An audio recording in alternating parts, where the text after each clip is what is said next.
Nalangin na si Bori. Halo, halo.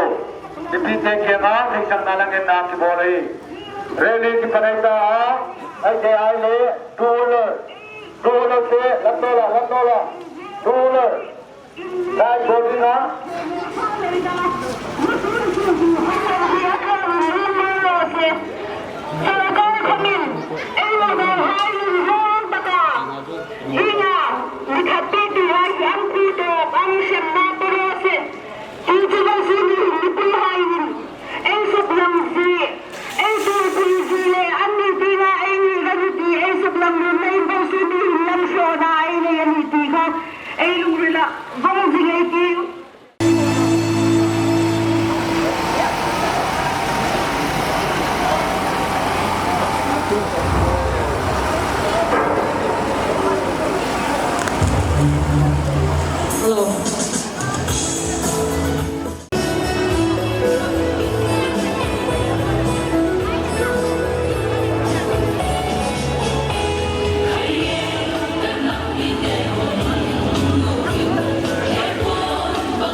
ทำอะไรเนี่ยมา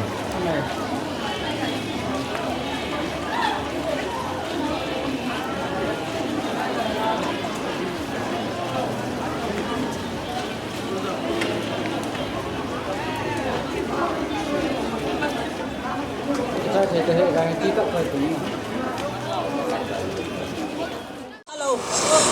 Tu ni hin bi pir tom ngai ho zo se zala hin mi tam wa hin na. Ai le alung ma sa ho ding in khobum thim tan tin hila mi hi hung ki kai chai nai lo hi zen program hi ki pan zen thai lo hin. Ai pi hele tu hin memorandum this year summit depend hi simla na na yo hitin isang zong isa auto kilon hin sem sem mo tin ni sa sa be se se isang zong tho lo he na. Ai pi hele memorandum simla na so be Rebecca spokesperson Kuki Women Organization for Human Rights ako na simhana na ngayon hita nang tudya ati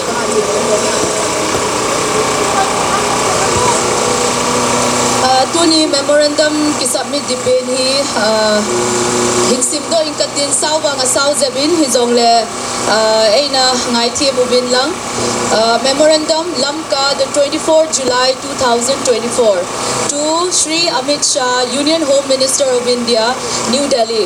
Subject: request for commissioning a special investigation team to be constituted and monitored by the Honorable Supreme Court against the extrajudicial action of Assam Police jurisdiction in regards to the death of 3 youth from Kuki-Zo community in Assam. Sir, the Kuki-Zo women submit this memorandum for your kind consideration to initiate an investigation into the extrajudicial killing of 3 youths in Kasar district of Assam on the 16th July 2024. The Kuki-Zo women would like to draw your attention that there has been a gross violation of human rights, fundamental rights and the constitutional protection guaranteed to the people by a section of the Assam Police. Disregarding the rules and procedures established by the law, the Assam Police has attempted to cover up the extrajudicial killing to protect itself despite the compelling evidence which is conclusive of the allegation made against it by the victim's family that it was a fake and staged encounter. We have therefore requested the constitution of Special Investigation Team headed by judges of the Supreme Court of India for detailed investigation to understand the facts of the case as they stand. We are completely shocked by the appalling facts that have come to light during our inquiry, which we would like to bring to your attention. These are the followings. Number 1. The deceased victim, Lalung Oi Mar, 21, son of Lalrem Sang Mar of K. Bethel Village, Bunankal, Dikush, Lakhipur, Kasar District, Assam. Lalbi Kung Mar, 33 years old, son of Laltravel Mar of K. Bethel Village, Bunankal, Dikush, Lakhipur, Kasar District, Assam, and K. Joshua Lalrin Sang, 35 years old, son of Tiang Meng Thang Mar of Senbong Lailak, Tipaimuk Subdivision, Herzol District, Manipur, are convicted and criminalized by the Assam Police without trial as per procedure laid down by law. It is still unclear under which section of the BNS or IPC the deceased were arrested and killed. It is very likely that the deceased were denied their fundamental rights under Article 22 of the Constitution, namely their rights to be informed of the reason for their arrest. The Assam Police did not produce the deceased youth before the nearest magistrate within 24 hours, which is complete violation of the procedure to be followed and laid down for every arrest. Instead, the Assam Police kept the deceased youth in police custody till the next day. The family members, friends and relatives of the deceased have given sworn testimony indicating that they were not informed of their arrest. Their failure to notify them of the arrest is a violation of another fundamental rights guaranteed under Article 22(2), which provide individuals with the right to inform their loved ones about their arrest and the reason behind it. They were denied their fundamental rights to consult legal aid of their choice, although it is learned that they had spent the night at the police station. The family members of the deceased got the news of their arrest and death from the social media or internet, the news and information which they should have rather received it first from the police. A video that has resurfaced on the internet depicts the deceased individuals cooperating with the police and showing no signs of resistance during the arrest. This portrayal suggested that at the time of the incident, the individual did not pose a threat to peace, public order, and society as a whole. As a result, it calls into question the justification for the use of force by the police in this situation. Without evidence of aggressions or violence towards the officers, the notion of the police defending themselves in this encounter seems unfounded. Another video taken after the arrest depicts the deceased individuals kneeling on the ground, blindfolded with their hands tied behind their back, being harassed by police officers. This disturbing footage showcases the vulnerable positions in which the deceased men were placed as they faced potential threat to their very life by such egregious abuses of power by the police. The clothes worn by the deceased men during their arrest and after their death are not safe. Aside from the violation of the above-mentioned fundamental rights and protection given by the law to the suspect, it is evidence that the deceased youth were denied the rights to equality under Article 14 of the Constitution. They were denied the right to avail the protection and benefits other suspect enjoys and they were denied the right to fair trial guaranteed to them by the Constitution under Article 21.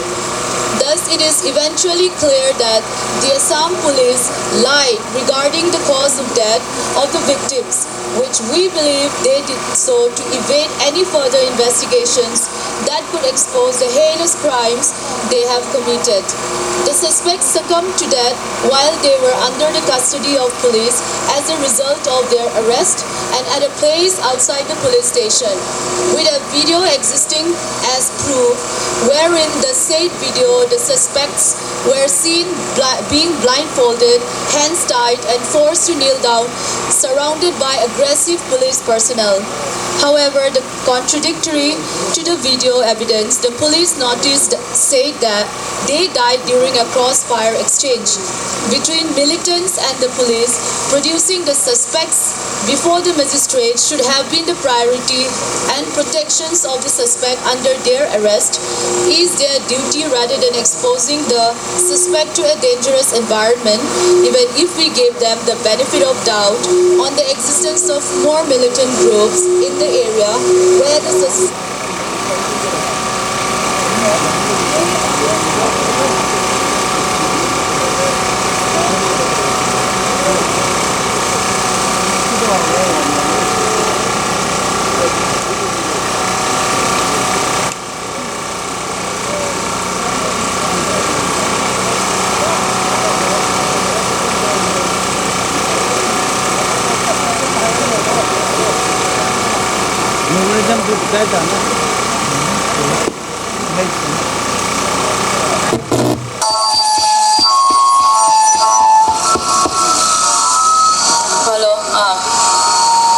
However, they, on the pretext of further investigations of the case, which could have been done later and without the involvement of the suspects, caused the death of the suspects. Sir, it is therefore justified to conclude that the suspects lost their lives due to extrajudicial killing by the Assam police, organizing a fake encounter which the Supreme Court observed and equated to cold-blooded murder in its judgment on Prakash Kadam versus Ram Prasad Vishwanath Gupta case in 2011. The above finding leads to the conclusion that there were widespread violation of fundamental rights and human rights guaranteed under the Constitution against the suspects since the arrest and even after their death. In this case, the Assam police violated the supremacy of the Constitution and the rule of law. Inadequate measures are not taken that could deter other police force in the country. It will serve as a green light for other unethical police forces to misuse their power and authority. Unethical police personnel like them pose a threat to democracy, the Constitution and the citizens.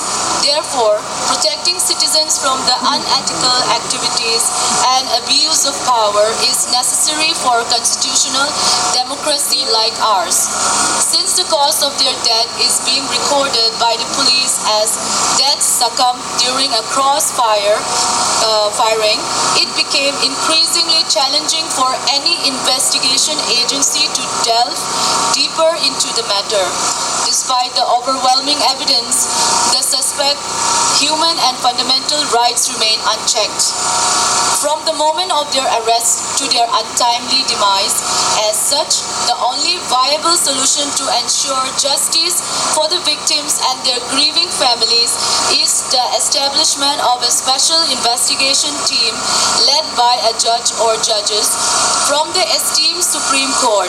This approach will guarantee a thorough and impartial examination of events leading to the tragic loss of life, ultimately delivering the justice that is rightfully deserved.